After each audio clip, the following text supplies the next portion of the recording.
അസ്സലാമു അലൈക്കും വറഹ്മത്തുള്ളാഹി വബറകാതുഹു. പ്രിയമുള്ള സുഹൃത്തുക്കളെ, സഹോദരങ്ങളെ, ഇത് അമീൻ മാഹി, അമീൻ മൗലവി എന്ന് പറയും. ഇയാൾ ഒരു പ്രത്യേകമായ മാനസിക രോഗത്തിൻ്റെ അടിമയാണ്. ഇയാളുടെ പ്രധാനമായ വിനോദം എന്ന് പറയുന്നത് സെലഫികളെ വിമർശിച്ച് അതിൽ ആനന്ദം കണ്ടെത്തുക എന്നതാണ്. വിമർശിക്കാൻ എന്തെങ്കിലും ഒരു കാരണമുണ്ടോ എന്ന് ഇയാൾ ഇങ്ങനെ അന്വേഷിച്ച് നടക്കും.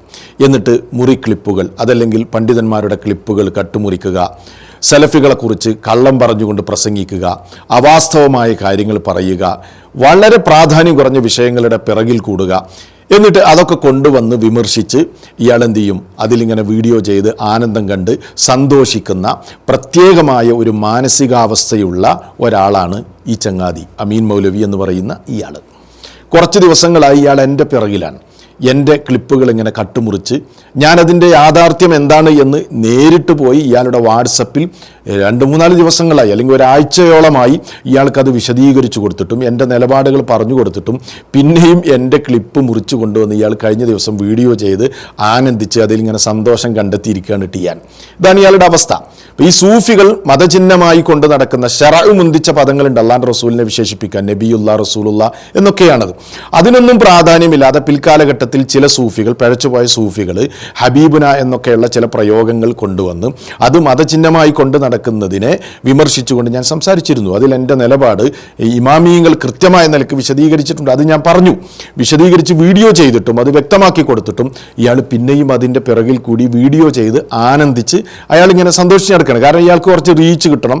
ആരെങ്കിലും വിമർശിച്ചാൽ അവർ മറുപടി പറയലോ. അങ്ങനെയൊക്കെയുള്ള ഒരു മാനസികമായ, അതാ ഞാൻ പറഞ്ഞു, മാനസിക രോഗത്തിൻ്റെ അടിമയാണ് എന്ന്. എന്നാൽ ഈ അമീൻ മൗലവിയുടെ കാപഢ്യം നിങ്ങളെല്ലാവരും ഒന്ന് മനസ്സിലാക്കണം. അത് മനസ്സിലാക്കി തരാനാണ് ഞാനിപ്പോൾ നിങ്ങളുടെ മുമ്പിൽ വന്നത്. നിങ്ങൾക്കൊക്കെ അറിയാലോ, ഇസ്ലാമിൽ ഏറ്റവും പ്രധാനപ്പെട്ട വിഷയം ഏതാണ്? അഖീദ വിഷയമാണ്. വിശ്വാസ വിഷയങ്ങളാണല്ലോ ആദ്യം ശരിയാക്കേണ്ടത്, എന്നിട്ടാണല്ലോ മറ്റുള്ള വിഷയങ്ങളിലേക്കൊക്കെ പോകേണ്ടത്. കേരളത്തിൽ വിശ്വാസപരമായി പഴച്ച ഒരുപാട് ശിർക്ക് ഖുറാഫാത്തുകൾ പ്രചരിപ്പിക്കപ്പെട്ടിട്ടും അതൊന്നും കാണാതെയാണ് ഇയാൾ സലഫികളുടെ പിറകിൽ പോകുന്നത്. അപ്പോൾ പ്രത്യേകമായൊരു മൈൻഡ് സെറ്റിൻ്റെ ഉടമയാണ് ഇയാൾ എന്ന് നിങ്ങൾ മനസ്സിലാക്കണം. ഏതാണെങ്കിലും ഞാൻ വിഷയത്തിലേക്ക് വരാം. എന്താണ് സംഭവം എന്ന് ചോദിച്ചാൽ, ഈ അമീൻ മൗലവിയുടെ വിഭാഗത്തിൽപ്പെട്ട ആളുകളെ തന്നെ ഇയാൾ വെല്ലുവിളിച്ചു. എന്തിനാ വെല്ലുവിളിച്ചത്? സംവാദത്തിന് വെല്ലുവിളിച്ചു.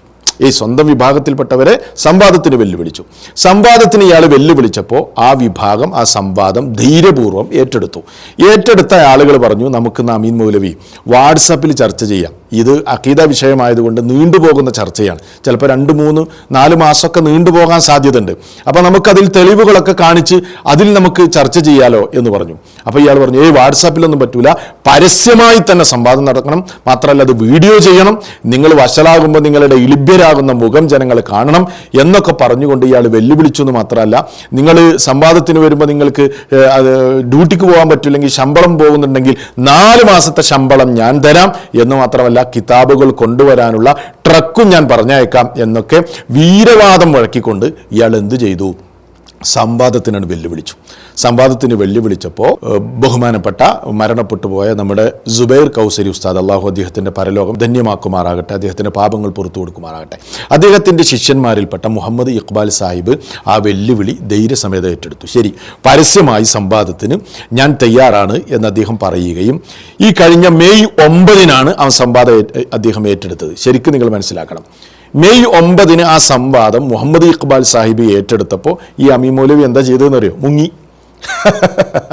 അമീൻ മൗലവി ഓടിയെടുത്ത് പിന്നെ പുല്ലുമുളക്കാത്ത നിലക്ക് അദ്ദേഹം മുങ്ങി.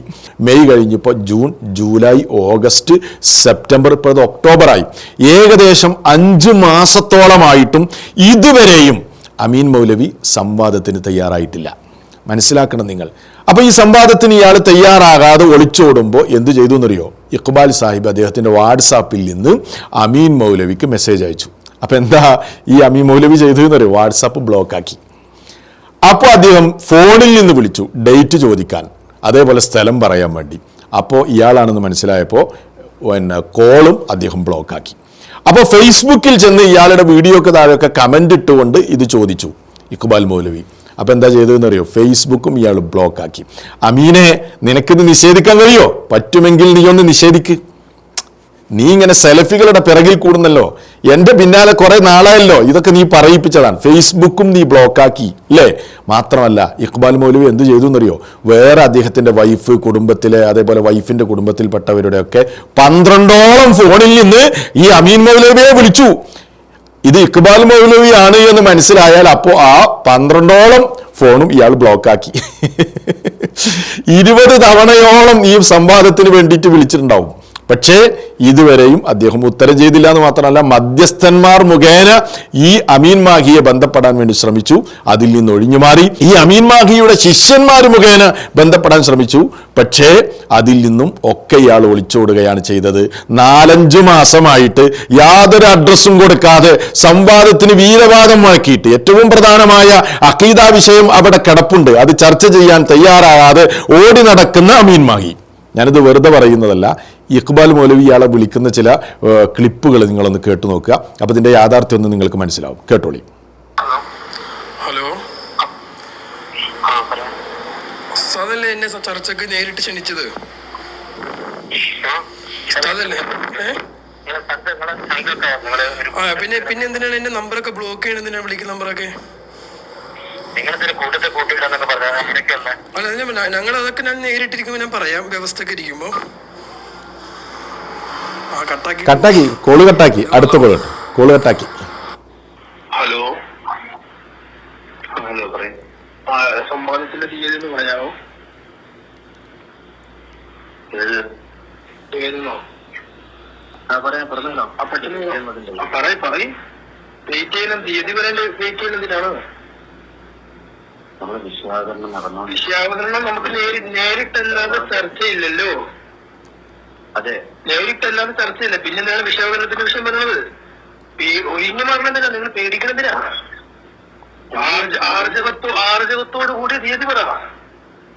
അതിനാ ഡേറ്റ് പറ. നിങ്ങൾ വെയിറ്റ് ചെയ്യുന്നതിനാന്നേ. ഇപ്പൊ 3 മാസമായല്ലോ. ഇപ്പൊ പൊന്നാര മോനോട് തന്നെ പറയണത് തീയതി പറ. ഗ്രൂപ്പിൽ ചലിക്കുമ്പോഴല്ല തീയതി പറ. അത് കണ്ടല്ലോ. കാണാൻ നമുക്ക് അടച്ചിട്ട ഗ്രൂപ്പിൽ എന്ത് കാണാൻ? അടച്ചിട്ട ഗ്രൂപ്പിൽ എന്ത് കാണാൻ? ക്യാമറ ഞാൻ തീയതി പറ, എന്നിട്ടാണ് ക്യാമറയുടെ ബാക്കി വ്യവസ്ഥ. അതിനുശേഷം നമുക്ക് തീരുമാനിക്കാം. തീയതിയില്ല അടുത്ത കേട്ടോ. ഹലോ, അസ്സലാമു അലൈക്കും. അമീൻ ഉസ്താദല്ലേ? ഇക്ബാലാണ്. ഹലോ, മുണ്ടുന്നില്ല.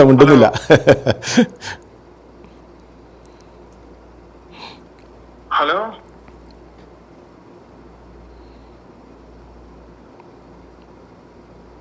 അപ്പോൾ അമീനെ സെലഫികളുടെ ക്ലിപ്പ് കട്ടുമുറിച്ചും അതേപോലെ അടിസ്ഥാനരഹിതമായ ആരോപണങ്ങൾ അവരെക്കുറിച്ച് പറഞ്ഞും വീഡിയോ ചെയ്തും കളവുകൾ പ്രചരിപ്പിച്ചൊക്കെ സന്തോഷം കണ്ടെത്തുന്നതിന് മുമ്പ് ഇത്രയും പ്രധാനപ്പെട്ട അഖീദ വിഷയത്തിൽ വെല്ലുവിളിച്ചിട്ട് ഇപ്പം 5-6 മാസമായിട്ട് മുങ്ങി നടക്കുന്ന താങ്കൾ ആദ്യം ഈ വെല്ലുവിളി ഒന്ന് ഏറ്റെടുത്ത് ആ വിഷയമൊക്കെ ഒന്ന് ചർച്ച ചെയ്യും. എന്നിട്ട് നമുക്ക് ബാക്കിയുള്ള കാര്യങ്ങൾ നോക്കാം. ഇപ്പം എത്രേ പറയുന്നുള്ളൂ, ബാക്കി നമുക്ക് പിന്നെ പറയാം.